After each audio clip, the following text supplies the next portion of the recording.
Good morning everyone. Today our topic is income from house property part 4 model 2.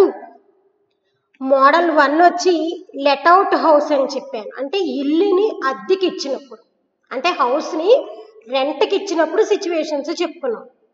Model 2 వచ్చి self occupied house property. Self occupied means only one house under own occupation. అంటే ఒకే ఒక house ఉండి owner cannot get any income on that house property.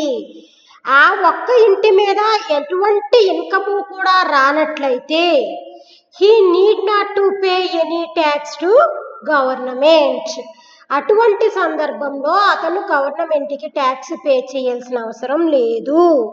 మళ్ళీ చెప్తున్నాను, self occupied house property means only one house under own occupation. తన దగ్గర ఒకే ఒక్క house ఉండి owner cannot get any income on that house property. అతనికి ఆ ఇంటి మీద ఎటువంటి ఆదాయము రానప్పుడు he need not to pay any tax to government.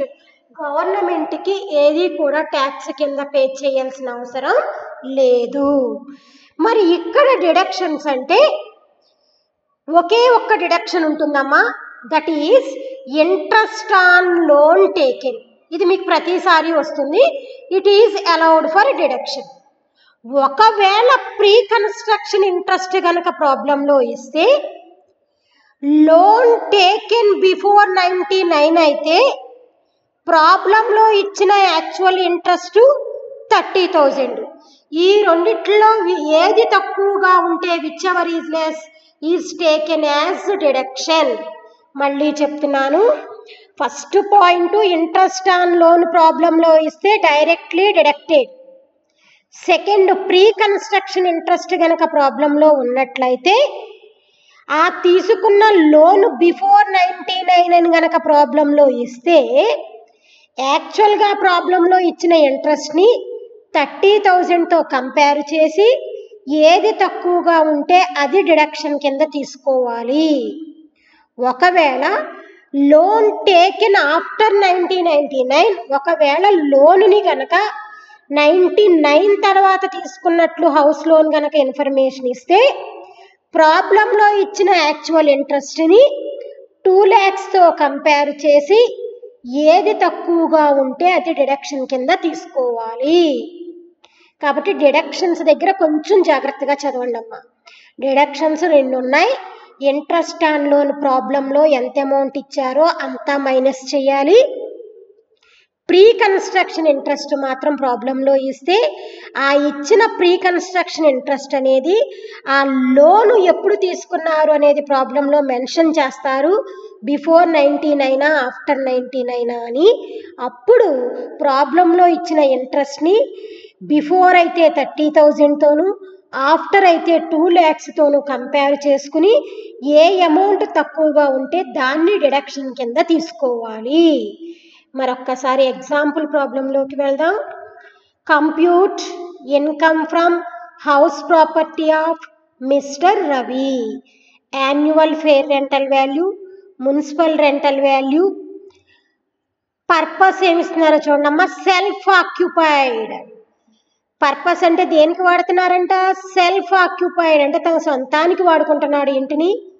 Repairs, collection charges, interest on loan, insurance premium. Every time నేను మీకు ఒక విషయం చెప్తున్నాను, ప్రాబ్లంలో ఉన్నటువంటి మనకి అనవసరమైనటువంటి expenditure, that means which expenses are not allowed for deductions. కొన్ని ఎక్స్పెన్సెస్ చెప్పాను మీకు.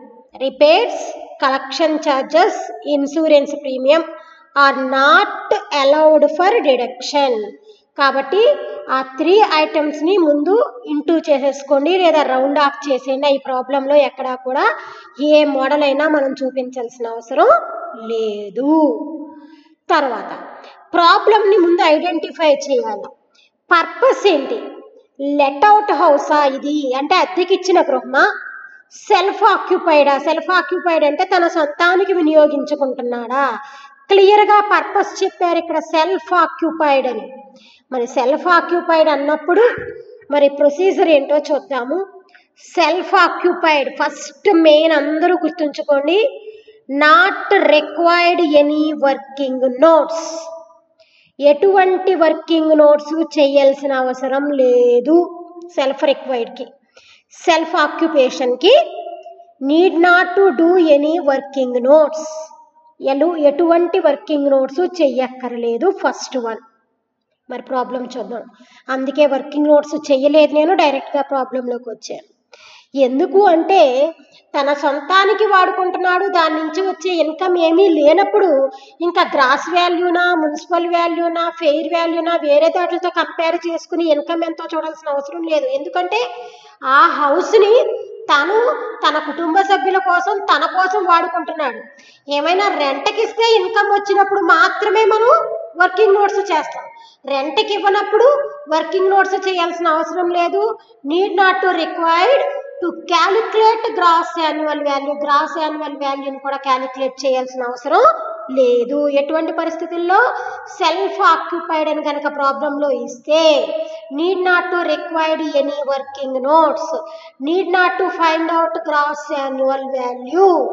గ్రాస్ యాన్యువల్ వాల్యూని కనుక్కోవలసిన అవసరం లేదు, ఎలాంటి వర్కింగ్ నోట్స్ కూడా చేయాల్సిన అవసరం లేదు.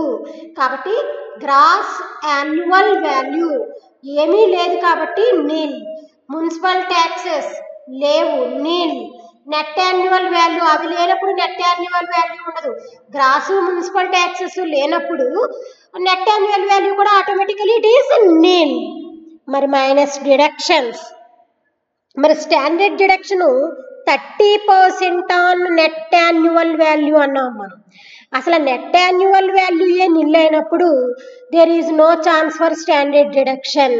స్టాండర్డ్ డిడక్షన్కి అవకాశమే లేదు. నెట్ యాన్యువల్ వాల్యూ ఉన్నట్లయితే దాని మీద 30% క్యాలిక్యులేట్ చేస్తాం. There is no net annual value, so it is not required to calculate standard deduction 30% on net annual value. కాబట్టి స్టాండర్డ్ డిడక్షన్ 30%ని క్యాలిక్యులేట్ చేయాల్సిన అవసరం లేదు, ఎందుకంటే నెట్ యాన్యువల్ వాల్యూ లేదు కాబట్టి. మరి next one interest on loan. చక్కగా ప్రాబ్లంలో చాలా క్లియర్గా ఇచ్చాడు. ఇంట్రెస్ట్ ఆన్ లోన్ 2000 వేశాను. అంటే అతనికి ఆ హౌస్ వల్ల ఇన్కమ్ ఏమీ లేకపోయినా అతను ఆ హౌస్ కోసం తీసుకున్న లోన్కి ఇంట్రెస్ట్ మాత్రం కడుతున్నాడు. అంటే ఇన్కమ్ ఏమీ లేకపోయినా హౌస్ వల్ల తినే అదనంగా 2000 ఇంట్రెస్ట్ పే చేస్తున్నాడు. కాబట్టి loss from house property of mister రవికి ఆ ఇంటి వల్ల ఇన్కమ్ కన్నా 2000 లాస్ అనేది వస్తుంది, ఎందుకంటే మైనస్ వాల్యూ వచ్చింది కాబట్టి. ఎందుకు అంటే అతనికి ఆ ఇంటి ద్వారా వచ్చేటటువంటి ఇన్కమ్ ఏమీ కూడా లేదు, నిల్.